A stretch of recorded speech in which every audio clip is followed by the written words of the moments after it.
He wants the ball that's in there. Handsome. No. Oh, you want the stick? That you can have. Hey guys, Alex Rich. Ben Poremba. Hey, we are excited to let you know that we have episodes of our podcast, Jews in the Lou, dropping every other week, and you're not going to want to miss. We have some great guests lined up. Amazing. And while I have you, I want to thank the St. Louis Jewish Light for their incredible partnership and support of our podcast. St. Louis Jewish Light doing amazing work for our community, keeping us informed with stories, with updates. And visit stlJewishLight.org. Subscribe to their newsletter. They'll keep you up to date on everything going on. Absolutely. See you soon. I thought about wearing an ascot too. I always wear an ascot. Do you? Yeah. It's such a nice look. You know, I wore ascots when I was in high school. Did you really? Yeah. My mom thought I was gay. I mean, because I was very fashion forward. I mean, I don't know What does if she that's think now? I don't know, but ascots are my thing. I have thousands of silks, bandanas. I love them. For my birthday, you know, this year's birthday, my daughter bought me a white, like a blank bandana. Yeah. And she drew on it. It was the best thing ever. Hear that? Is that a horse? That's Eugene. Are you serious? Yeah, he's one of our full-size donkeys. You hear me, Ellen? I hear it. Yeah. Are you kidding me? No. This is great. Yeah. I can't wait. All right. But anyway, R&R Ranch. So I love that, though. I love that a person who is so settled as who they are, that to wear something that not everybody does. I really do. Ben's I a love that. thrifter, too. No, I love that. Nothing he wears is new, he says. But it's revitalized because he makes it his own. I love that. I typically only buy vintage thrift stores. I love that. I go to garage sales. Yeah. I know it's kind of weird. You go through the dead men's like shirts and stuff, but you know. It's all right. Another man's trash is a You bring them new life. This is something else. That's the way I mean, you know, there's a huge. We had Susan Sherman, the St. Louis Jewish socialite, and she started the fashion fund. Okay. And she was telling us that one of the biggest issues with fashion in the fashion industry world is waste. Mm-hmm. All these clothes are not made to last like they used to. They're made to be worn and then get tossed away. Yeah. And so they have this, the landfills are covered in just old clothes. Yeah. And so the fact that she said the fact that you going to vintage shops, it's Yeah. really, really important. That No, kind of I love encourage that. Yeah. So. Well, this is beautiful here. Thank you. So talk Thank about you. how did you start R&R Ranch? What's the wanna story know behind about it? We want to know the story behind all the names. Mr. Chocolate, Yeah, Bambi, Mr. Milton. Chocolate, This yeah. is awesome.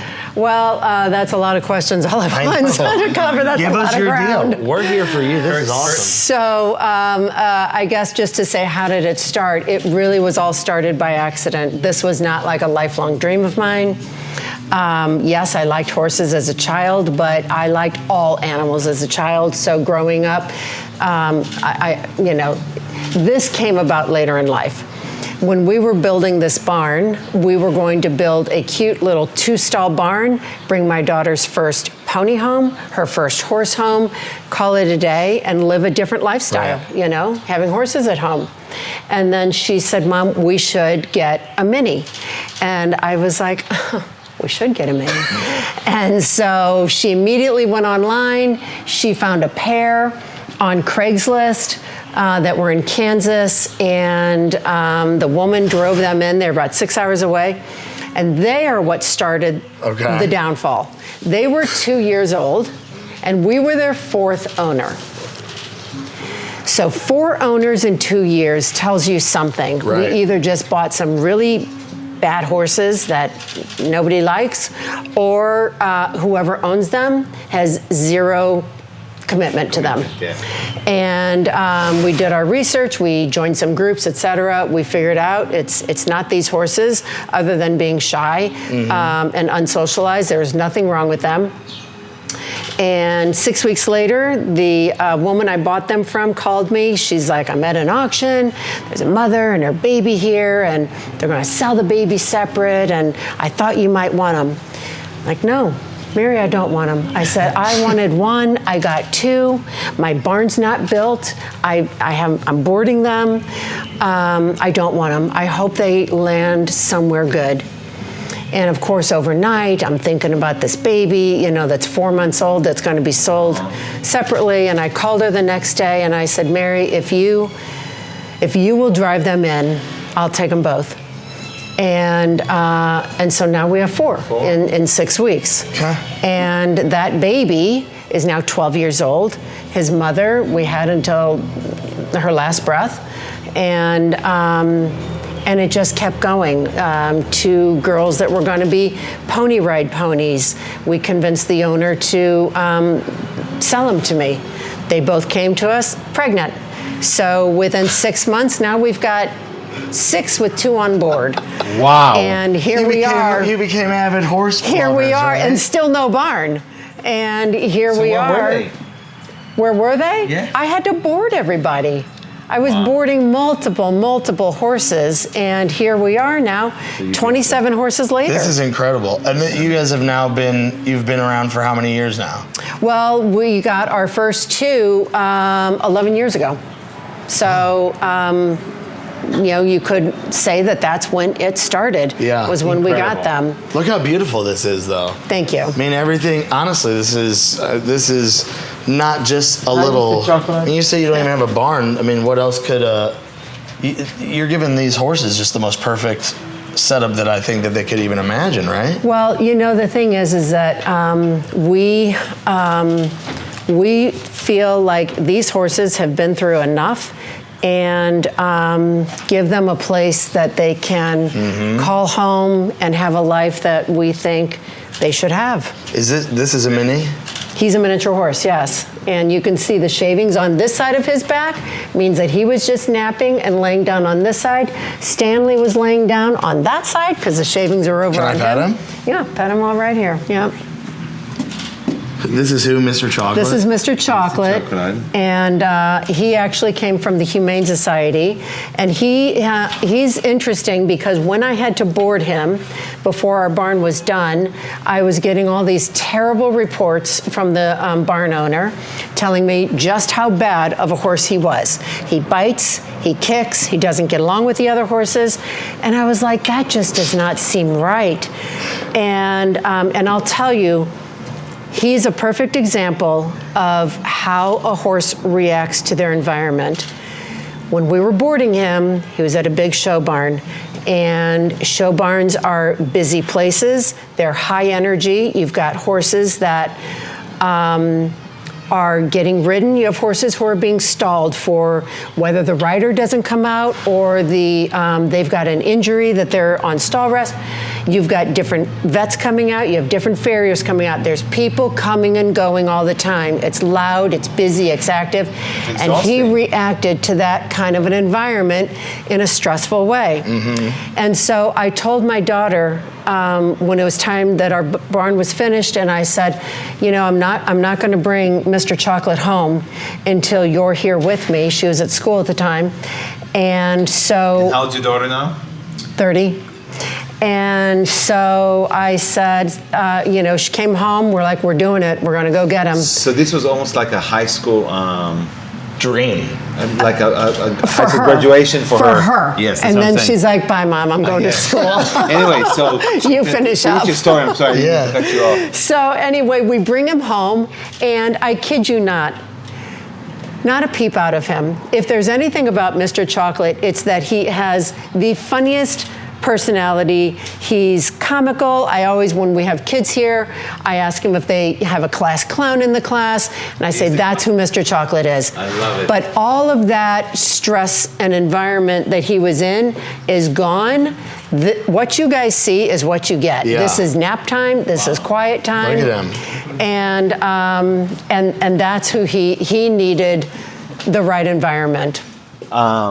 So I couldn't, before we continue, I saw something over here that says overcoming disabilities. Yeah. I want to tell you about a mini project that I'm involved in that actually is tied to our idea of being a Jew in the Lou.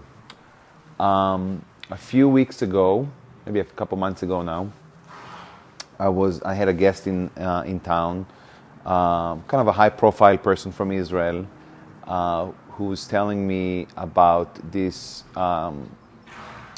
healing therapeutic horse farm that he's building outside of Gaza for the victims of October 7th. It's in the kibbutz of Be'eri.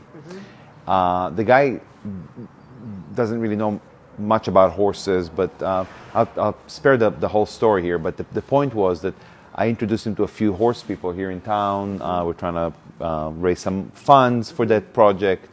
But something I wasn't aware of, and now am really hear this over and over again, is the power, the therapeutic power, the emotional and psychological healing power that horses have.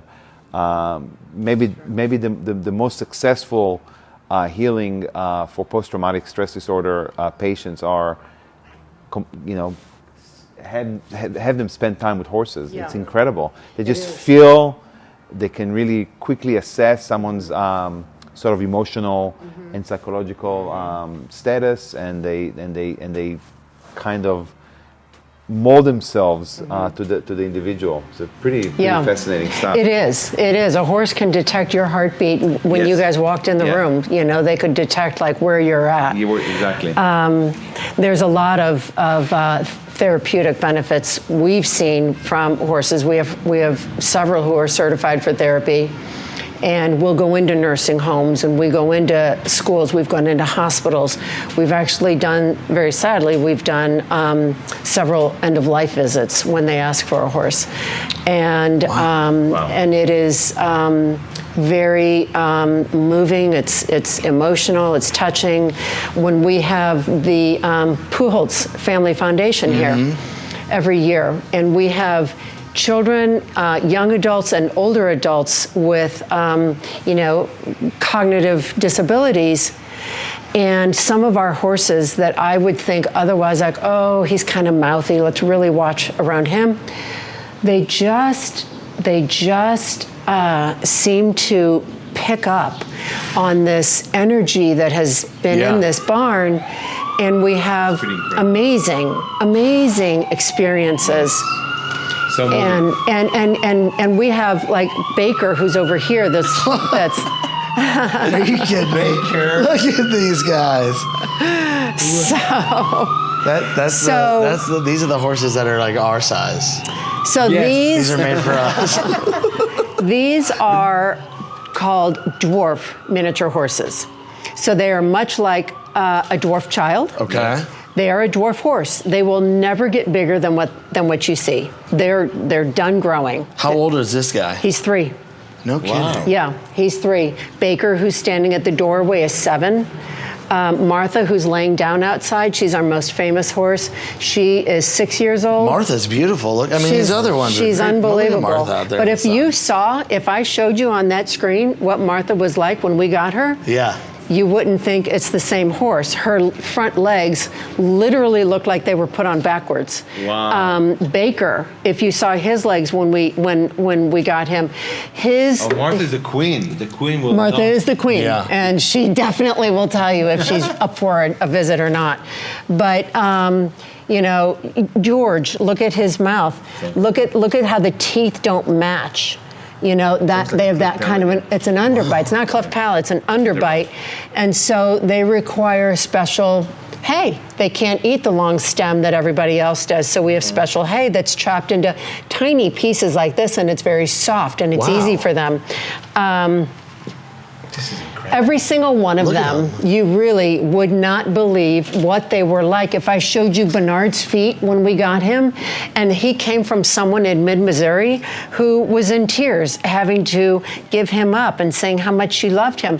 And yet I want to say, but how could you walk past those feet every single day and not try to find help for him, So what happens? How do they come to you now? Like, a lot of these horses, people get them and they think that it's going to be this easy, great thing. What leads to people So that's what happens to a lot of horses, whether that's how we get them or not. But a lot of miniature horses, people are drawn to their size. Yeah. They think they're cute, they're little, this will be fun, let's do it. Oh, you know what? I have an 8-year-old daughter, I have a 6-year-old grandson. This will be a perfect starter horse. Yeah. And that couldn't be farther from the truth. If you think they are appropriately sized to ride a miniature horse, you're sadly mistaken. They're not. Mm-hmm. If you want to have them so that a child can learn how to care for a small horse and you don't have to, maybe be so intimidated around a full-size horse, I get that. Right. But the riding is not. Yeah. And so these guys, I could just tell you right there, Martha laying down, I purchased her on Craigslist. Craigslist. She was sold, listed as a Christmas present. Martha's how Ben looks after he leaves the deli. Yeah. Every day. So she's Craigslist. Jovi, we happened to get pre-auction, which we were only lucky to have that happen. Baker was an auction in Ohio. He was an auction in Ohio. Tubby was an auction in Oklahoma. And Bernard was given to us. He came from the whole Missouri. world is completely unknown to me. Yeah. Like, it's not something I've ever, in my mind, thought people are dealing with, right? I thought it's got to be kind of a closed, small community, but apparently not. I mean, people are selling them on Craigslist. All the time. I mean, we could literally just pull up right now Craigslist for Missouri, Illinois, and Kansas, Kentucky, Indiana, see what's close, and be like, boom, boom, boom. Wow. And that really is unbelievable. Yeah, and the thing is that the people that sell on Craigslist are people that have no idea that their horse, most people would consider that in a rescue situation. Yeah. They would think it's fine, the owners are like, it's fine. Because that's our whole goal, is we just I don't think that the people that owned our horses first were bad people. Yeah. I think they are uneducated people. Just uneducated, unaware. Yeah. And that's incredible. Yeah. Well, hopefully now you have a lot of, you bring a lot of awareness. Oh, we do. Yeah. We definitely do. A lot of exposure to the special needs, the actual right kind of. That's very admirable. Do you show up and a lot of these horses are like, you just can't even believe the situation, like their living circumstances are? Like when you show up, you're just like, what are we doing? When we get a horse in whatever situation, it would make a grown man cry.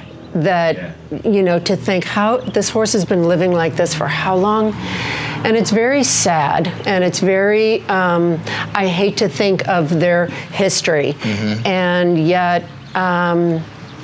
when we show on social media, we show their history, we show what it takes to fix them, to get them better, and it's not just always physically, it's traumatically, when they've been left neglected for so long. There's a lot that goes to it to try to get them into a healthy state of being, physically and, in their head. So amazing. Yeah. I mean, like you said, Ben, you would never even think that there's a whole world, and I guess, unfortunately, and fortunately, a market like that, this is going on. But unfortunately, you guys are here, and there's people that are educated and know how to handle these types of situations. Yeah, and that's what, our social media has and always has been about education. And we feel like if we can just reach people and help them to understand what it takes to own a miniature horse, which I would say any day of the week is more work than a full-size horse. Why is that? Because they have a different, their gut system processes food differently. We turn these guys out on grass every day. They're out on grass. These guys get grass in the winter when the grass is pretty well dead, maybe 3 times a week, couple hours at a time. And then once the spring grasses hit and they're really rich, then they're off it, and they won't get grass again until really January. tall. Look at the size of that horse. He's super tall, so he is not a rescue. Charmed happens to be my daughter's first show horse. What have we got? What's he got? He's just sloppy. He's sloppy. That Sailor is he like, just trying for some attention no, here just right got a now? drink of water. And so Okay. now he didn't, dry his mouth off. So Sailor's like our 12-year-old boy who never shuts the refrigerator So door. this was your daughter's first horse? No, he was her first show horse. Oh, show Not her horse. first horse, but her first show horse. And what breed is that? So he's a Holsteiner. Holsteiner. He's 17 hands. He's very tall. And he has been home retiring with us now for 2 years and is just as good as gold. Look how beautiful he is.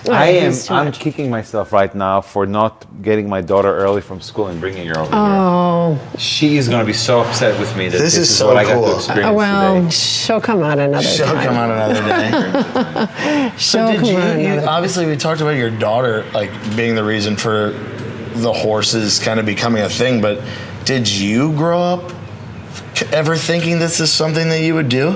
No, never.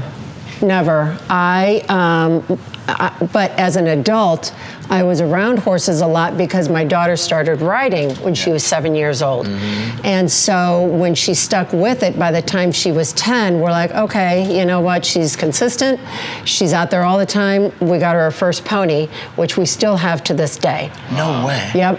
And that's another thing is that I have this really bad post reading experience from Black Beauty.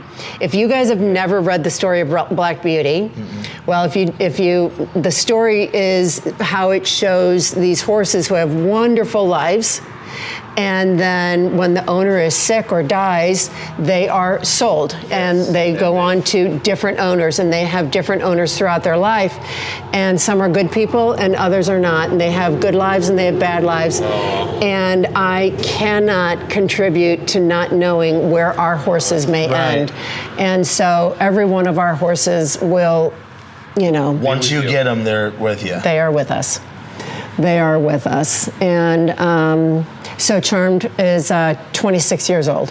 Hey, buddy. Yeah, so he's Beautiful. He has just found a new modeling career too. Right? Yes. We use him for different brands have been coming out and Can I pet this guy? Yeah. He's great. Where, just right here? Yeah. Oh my God. Yeah. Are you kidding me? So when I come out here, You're afraid of the horses? No, I'm not afraid of the horses. I actually have a little allergy to. Do you? Yeah. Maybe the mini ones are more your speed. So when I come out here with him, especially because he's always so social, and just rub around his eyes like this, you can see that is how I rock him to sleep. Yeah, I can see He just falls into it. He's such a good boy. Pretty boring. You talked a little bit, I know when we were talking before this, about how R&R Ranch, once you built it, started to grow more a little bit off of the heels of your Jewish background and your Jewish heritage. Talk a little bit about that and I'm eager to hear about it. how that has fit into the mix of what you've created here. So really, if you just take one of our magical phrases, which is tikkun olam, repair the world, I like to think that we are repairing this horse's world. Yeah. We are repairing everyone who's here. We are giving them a better world than where they came from. And we can only do so much. The amount of requests that I get to take in a horse is sad. It's a lot, but we can't do it all. But for those that we have, we are fixing their world, and and in turn, they're fixing other people's world. Right. And It does. That's the powerful. That's the power behind Tikkun Olam, is that it has a kind of a domino effect, and Totally. once you're touching what's immediate to you, that in turn does something, continues to do. So this is really great. And and when you asked about our social media, like how did it get like the way it is now, I would credit it back to Martha, because when Martha came into this barn, I had been posting, honestly, a little of both, like home and garden kind of stuff, and then the barn. And I thought, I can't keep up with both of those sides. So I just focused on the barn, and I would tell stories about our horses. And people started to really want to know about that. Well, then when Martha came and we posted, when we first got her, boom, I mean, her first day, she went viral. And to the point where I was like, what's happening? Like, what's happening here? Right. And anyway, people, I think, came to our page first, like she was an oddity, something so small, Right. something so strange looking. And they were like, now I'm curious, what's going to happen with this horse? Well, as we took our fans through this process of trying to fix Martha's legs, everybody became her cheerleader, and everybody was, lifting her spiritually, prayers, whatever they were doing. And then Martha flipped the script on them. And Martha, even when her legs weren't perfect, Martha loved her life, and she was happy, and she was as joyful as you could imagine. And that turned it on our fans, and then she became this inspiration to our fans. Because I scrolled through your page, and the one thing I have to say that I think is an important thing to tell our audience, and I wanted to salute you about that, is that it doesn't feel like circus. It doesn't feel like you're putting those, the horses out there just for show. Correct. It's not like it's not. There's not even an ounce of what feels like manipulation, or it feels very authentic, Totally. very immediate. It's what it is. It's not something that is. It doesn't feel like it's choreographed or rehearsed, and it doesn't feel like you're profiting from it either. It just feels like this is your life. This is what you do. This is.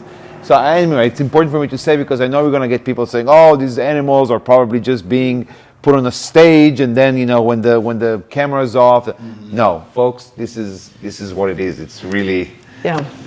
Well, I appreciate you saying that, because when Martha was going through this viral stage and we were getting just tens and thousands of followers every day, it was very important to me that I kept Martha in the light that we wanted her to be in, which was an educational light. Not, oh my gosh, you guys, look at how funny she is when she runs. Exactly. Yeah. We will, It's exactly we what I will wanted to show say. when she runs around here, because we embrace it. Martha can run now. That's how we embrace it. Before, she couldn't run. And so we embrace the joy that our horses have, but we always bring back, but this is where they started. Yeah. This is how they were. Exactly. And I will be the first one to say, we don't make a penny off of anything that we do. Yes. That is not our goal. Yeah. It never has been. Yeah. It never will be. It's very admirable. We are very protective, to the point that when early on we had been approached by a company to do a reality show, Martha and Friends, and on like the Discovery Channel or Animal Planet, something like that. And I sent all the paperwork, all the contract through to my dear friend who's an attorney. He said, "Did you look through this?" And I said, "Nope." And he goes, "Well, let me just tell you." He said, "If you do this, they will own you. They will own the barn. They will own the way they represent everything." And I said, "I'm not doing it." Yeah. And Because that's not why you started it. it's You not. started It's not who it. you are. And You we can feel work it too here. hard Right. to protect these horses and to make and your sure work that. is not done. No, it's not done. Your work's no. never gonna be done. No, it's never going to be done. And so, we just try to make sure, if people want a miniature horse, look at everybody's exhausted. If they want, Martha's out. Martha's out. She is like. She at least knows where the sun is to, finds the warm spot up. for sure. She does. They're all in here. Yeah. She's there by herself. She does. Basking in the sun. This is just too funny. I'm starting to think that my French bulldog is a lot like a miniature horse. Could very well be. So tell us, how many people work with you here on that? So we have 2 full-time people and 1 part-time, and then it's myself and my daughter. Yeah. So It never sleeps. I mean, there's That's a lot of work. It's a lot of work. It's a lot of work when you consider, we do tours 5 days out of the week, except for Mondays and Wednesdays when we're closed. So we do tours 5 days out of the week. When people are traveling through town and can't get a spot, I will try to make it work. So there's many days when I'm doing 2 and 3 tours a day. Oh my God. Girl Scouts are here every weekend. I have got to bring my daughter here. I have guilt trips right now for not bringing. The educational piece of like those kids coming here. Yeah. I guess what is the biggest thing that you hope that you try to portray for those kids to get out of their visit here? So like we just had an elementary school here this morning, and they watched this program that's called Overcoming Disabilities. And I tell those kids, when we're setting the stage before we come in the barn and I'm setting the rules and all of that, but I also tell them that this will be one of the best days of their life when they visit us. Yeah. And they will remember this when they're grown up. They will talk about it at dinner tonight. They will tell their parents something before they fall asleep. Oh yeah, and there was this. And this will, it resonates with kids. And we get so many cards and letters of kids that will say, Martha, I'm sad that your legs were bad, things like that. Kids get it. Well, it's all about empathy. It is. And I think that's the key. That's the key thing about. I think actually about being Jewish too. I mean, it's the very first thing that you want your kids to know. It's don't be empathetic. Don't do unto others what you don't want others to do unto you. And it's this idea of love yourself as love your neighbor as thyself. And all those things all goes back down to the idea of empathy. And I think that being here and seeing almost the redemptive power of what you do and how those horses come in and they end up running. Martha comes in, but also the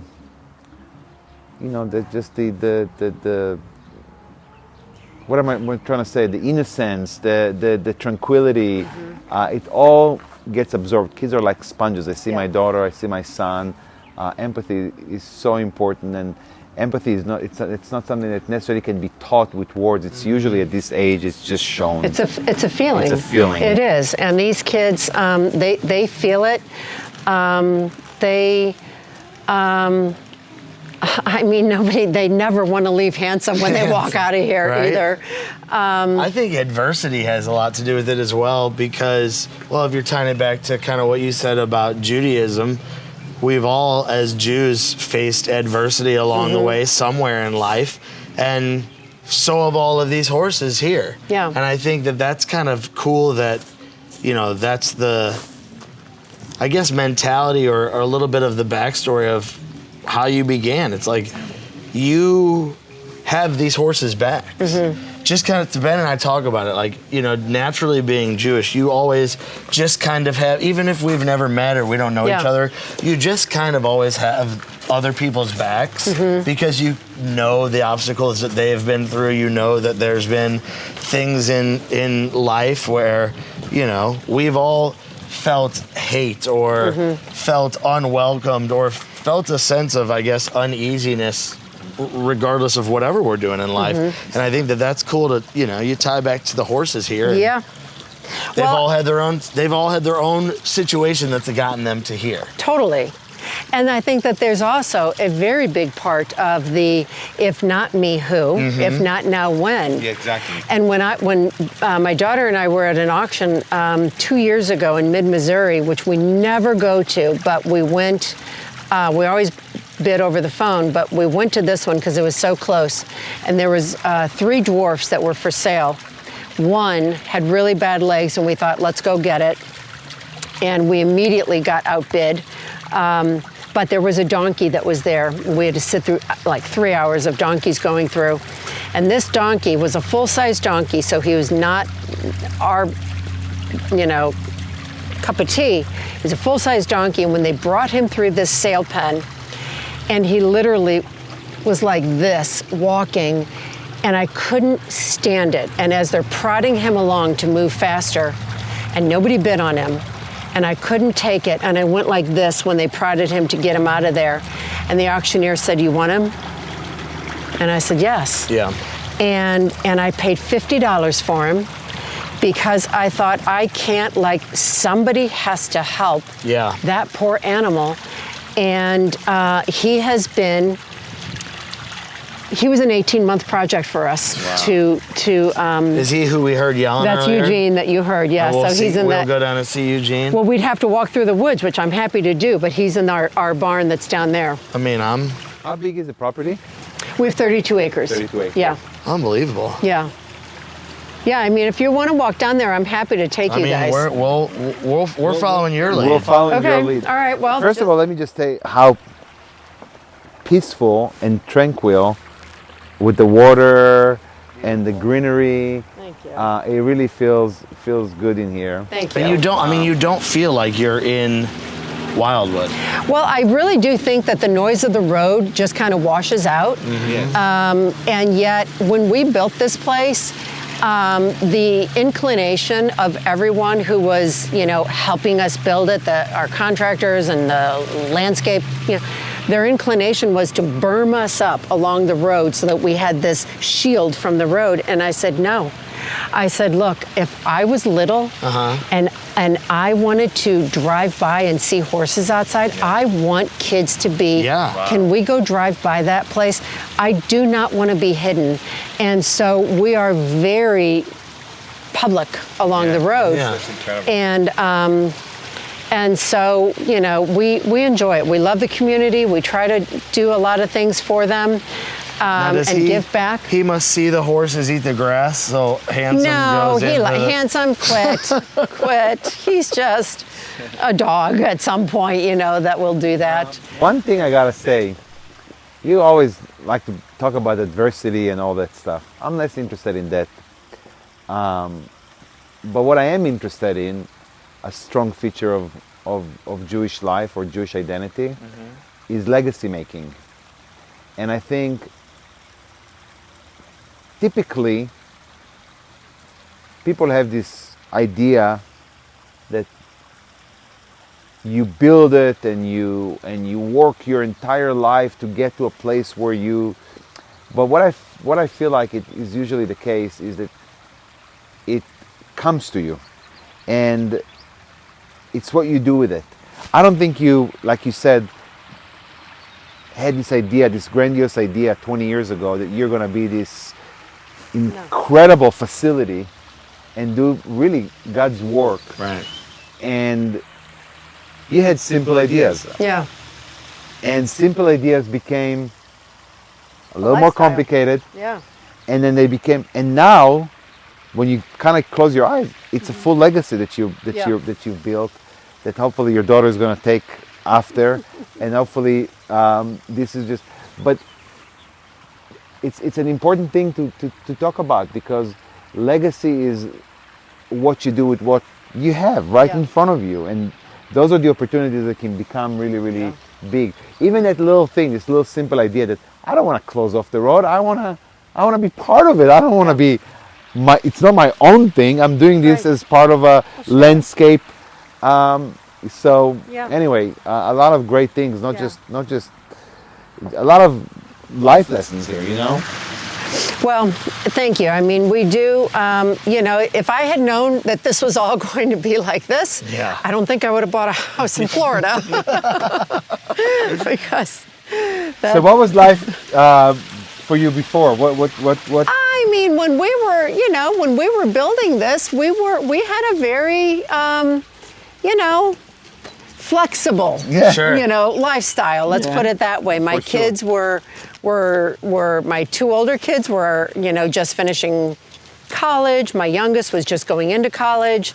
And so, my husband and I had a lot of flexibility with our lives. And what line of business were you in, both of you and your husband? I would never say that I really was in a line of business. Yeah, I taught fitness classes at that time. Okay. And I also did a lot of volunteer work for the Missouri Botanical Garden as a master gardener. Okay. Wow. And, so that's your background, master gardener. Yeah. And then, it just kind of, one thing led to another. And here we are with 27 horses here on site. So That's incredible. Do you have time to garden still? I do. I really do try, and I'm itching to get flowers planted around here. But the weather's been a little up and down. So once that happens, I will put all of the flowers in, all of our planters, and the lampposts on the driveway. Everything will look very colorful. When you bring your daughter out here, it will have a different look to it. This is beautiful. Everything about it. It's already beautiful. Totally. Thank you. So this is our cut through. When we bought that property a few years ago, it actually In the mud. Ben in the wild back there. it actually helped us with. We converted that garage into a barn. Jose lives on site. So it's been a good. Jose is one of your full-timers? Yeah. Mm-hmm. Yep. And Jose, Julian, Gloria that work for us, I'm not exaggerating when I say they're every bit a part of our family as anyone else. Yeah. You don't have people that work for you that you trust implicitly with everything and allow me to leave and go out of town. Yeah. And I can trust that the horses are all cared for the way they would be if I'm here. I mean, my gosh, I tell those guys, I feel like I'm disrupting them when I walk in the barn. They're like, this is my living room, don't mess it up, But so it is really a great relationship that it's the type of job. Job. I don't want to call it a job. I'm sorry. But I'm in a intense line of business. Restaurants are busy. There's a lot happening. But you know what? Service ends, and then there's the next day. You can shut off, and you can go back to this. This never ends. no. This never ends. These are living. This is a lifestyle. It is So a is being a restaurant. It's like being a parent. It's like being a parent. Well, just like the other night, Friday night, when we had those storms roll through, it was, I would check the cameras every time we'd have a big thunder, and here's the boys. And so that's Clarence and Eugene. Clarence. And I love that name. and at 4 o'clock in the morning, I was looking at the cameras, and Tubby, one of the dwarfs that you guys saw, had laid down, and he was laying on top of George, who was laying down. And I threw the sheets off, and it was pouring down rain, and I flew up to the barn to make sure George could get up. And he had gotten himself up, and he was standing in the corner like shaking his head like I don't know what just happened. Eugenie, you want to come here? Come on. Clarence, you're going to come over? Oh, here they come. So Eugene is the one that we bought for $50. He could... Back there? Yeah. He could not be touched. Eugene had been living... Oh, it's all right, Clarence. He had been living his entire life guarding cattle in a field. His feet were atrocious, and when we got him, nobody could touch him. And because we couldn't touch him, we couldn't get any care for him because a vet won't come out unless you can handle them. Oh. We couldn't handle him. We couldn't even get a halter on him. And I tried the zoo. I tried the wolf sanctuary. Can somebody come out here and try to dart him with a tranquilizer? Nobody would do that for different reasons. So we ended up, and I don't know why it took us so long to think of this, but we had a connection in the donkey world in mid-Missouri, and I reached out to him and I said, Ed, I need some help. First of all, we can't get his feet trimmed. He's still a stallion. He needs to be gelded. So Ed came in town, and very matter-of-factly, he's like, we'll get him done. And I was like, okay. So he came in town, and it took about 2.5 hours, but he was able to get his feet trimmed. And then a month later, I said, I need help with him. And so he came back. We loaded up Eugene, and he took him to his place. And I went to see Eugene every other week, so he didn't think that I abandoned him. But I needed someone who had that kind of experience with donkeys to get him to socialize, because it's enough to be in with a feral horse. It's another thing to be with a feral donkey. The saying is that horses kick at you, donkeys kick through you. And so it was not a safe situation. Yeah. And then Clarence, I needed Clarence to behave and live with him. Clarence was 32 years old, and for his last 6 years before we got him, handsome, no. He wants the ball that's in there. Handsome, no. Oh, you want the stick? That you can have. Clarence did not like other horses. And so I called Ed. I said, Ed, as long as you've got Eugene, I need Clarence to get along with him. Yeah. And so we hauled Eugene down to him, and lo and behold, he worked his magic, and now both boys live with each other. So you said, how old is Clarence? 32. Can you believe Clarence is about my age? Just a couple years younger than me. Me and Clarence. Yeah. That's unbelievable. Yeah. I think it's cool because everything you do is for the right reason, like we've talked about. It's like you just do it because you just care. Like somebody has to do. Donkeys are incredibly smart animals. They're so smart. They're so smart. They do not forget. Yes. And so if somebody has wronged them in the past, it is not easy. Yeah. Not easy to overcome that. Really? No. Yeah, I've heard that. And but he's come so far. I mean, so far. He's not like anyone up there in that barn, right, where he'll come up to you and say, yeah, you want to scratch my neck? He's not like that. And I still am very cautious with him. When I'm around him, you have to approach him on the certain side. Yeah. I mean, he's got his quirks, but if push came to shove and he needs, medical treatment, we can do it. Yeah. We can do it. It's really incredible. Well, thank you. I mean, everything about the whole property and what you do with the animals here, I think there are times that people come to you and they want to help, and is there volunteers? Do you get any volunteers? So that I actually get asked all the time is people want to volunteer here, and I have to politely decline because people have such great intentions, and I've even turned away plenty of horse people. Mm-hmm. Honestly, our liability risk is so high here, and I've still got a hematoma on my leg right there from when I was brushing one of the horses one time, Bambi, who's just a miniature horse, and brushing her, and she got aggravated at one of the other horses, and she just stomped her leg and just grazed my shin, and that's all it took. And so even doing something what is seemingly simple as brushing horses, you can get hurt. Yeah.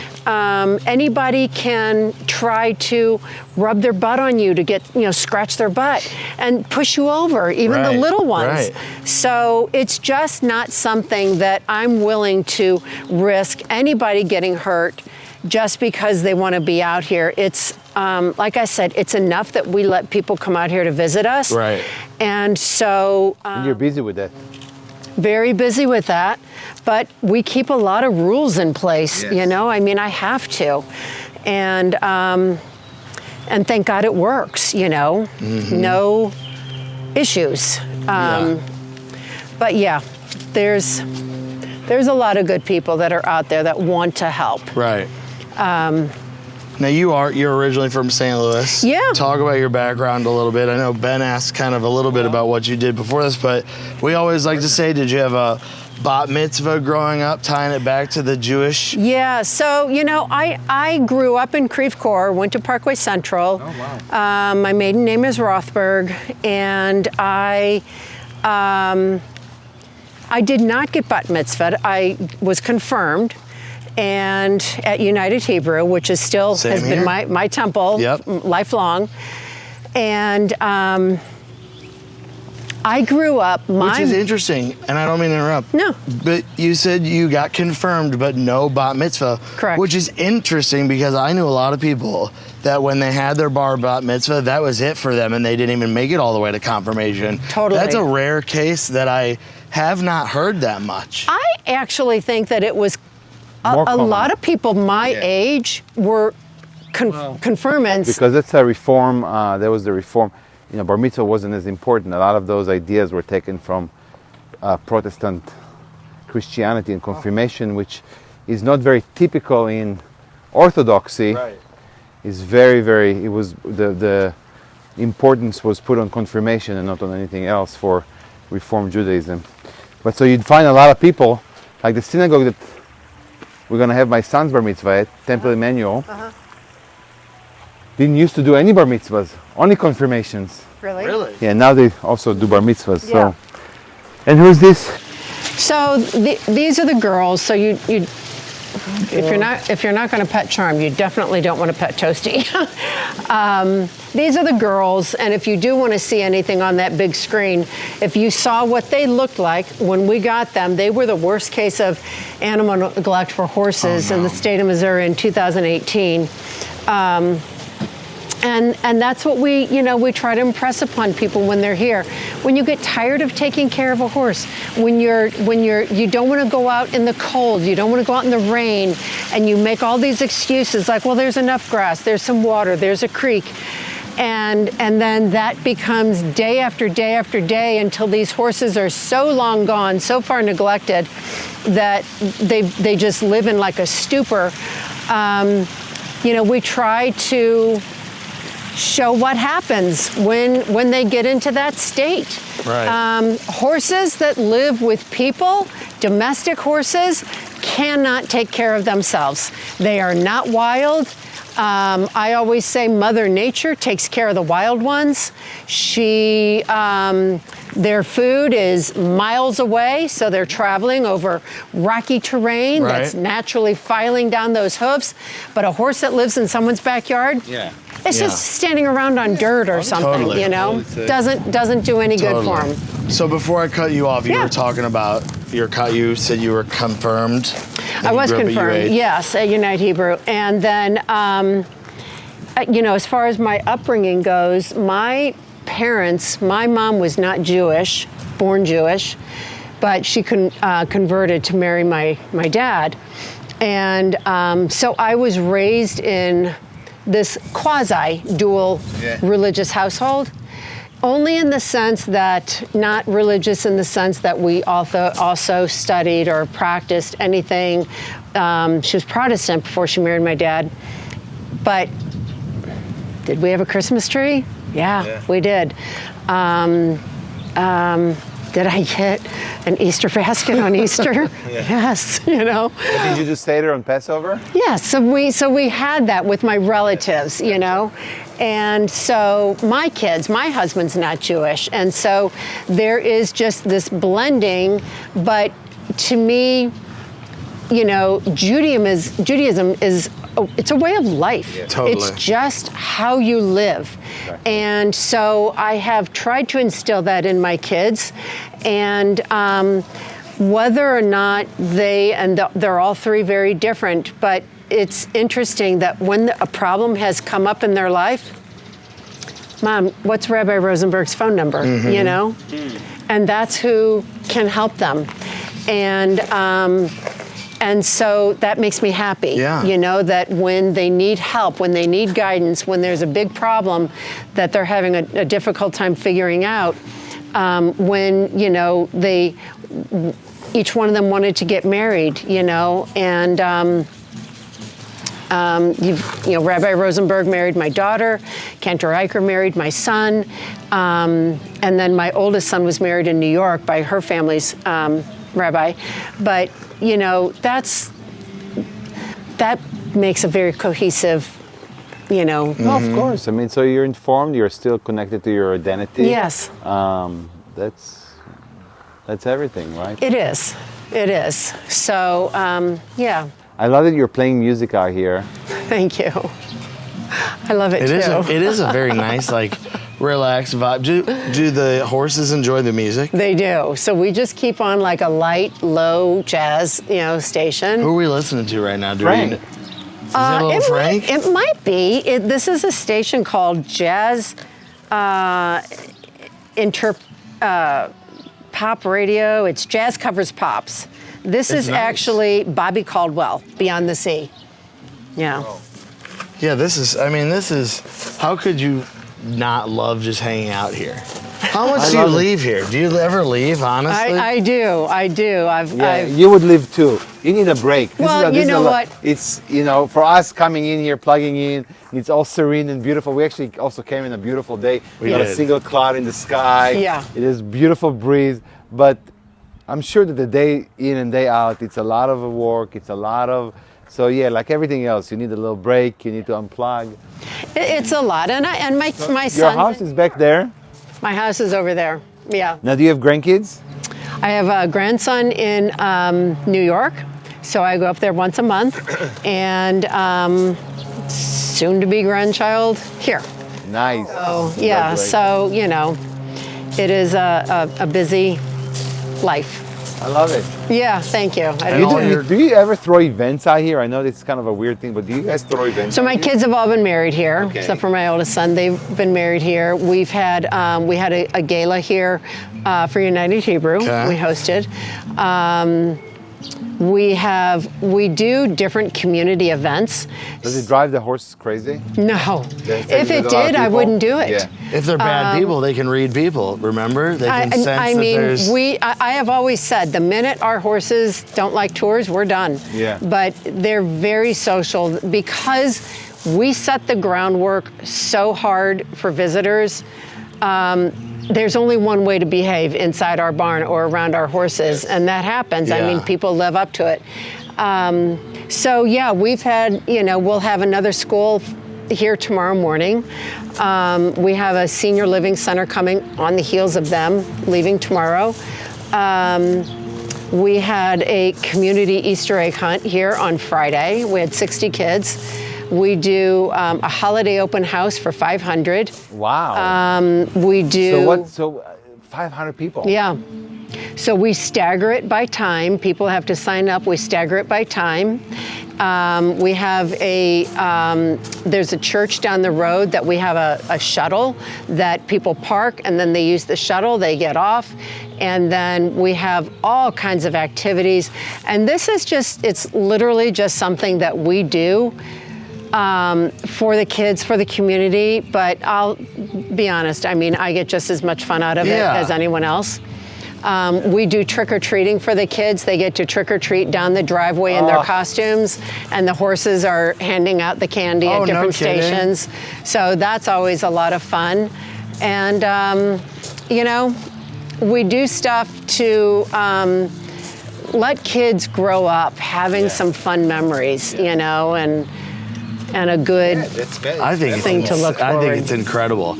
Like I said, I mean, when we were originally talking, I mean, candidly, I don't personally, I mean, Ben, you may have different stories, but I don't personally know a lot of, I guess Jewish people aren't known as outdoorsy people, or, right? That's kind of a common thing. I mean, I know it's a little bit of a stereotype, but the reality is, when I kind of found out that you were Jewish and that you had a great story behind this, it was surprising. I think it's important that people know that, and it's yeah, absolutely. You know what I mean? Yeah. This is just it's so unique and different than anything that any people we've talked to. I mean, we've talked to basketball coaches, we've talked to lawyers, and I think We've talked to ice cream makers. We've talked to ice cream makers. You could look everywhere, and I think that your story is just so unique, and everything you've built here is just absolutely incredible. Oh, well, thank you. So Thank you. We appreciate you having us out. Oh my gosh, thank you for this is coming amazing. out. I Yeah. appreciate having you guys. Yeah. Thank you so much. Yeah, this is awesome.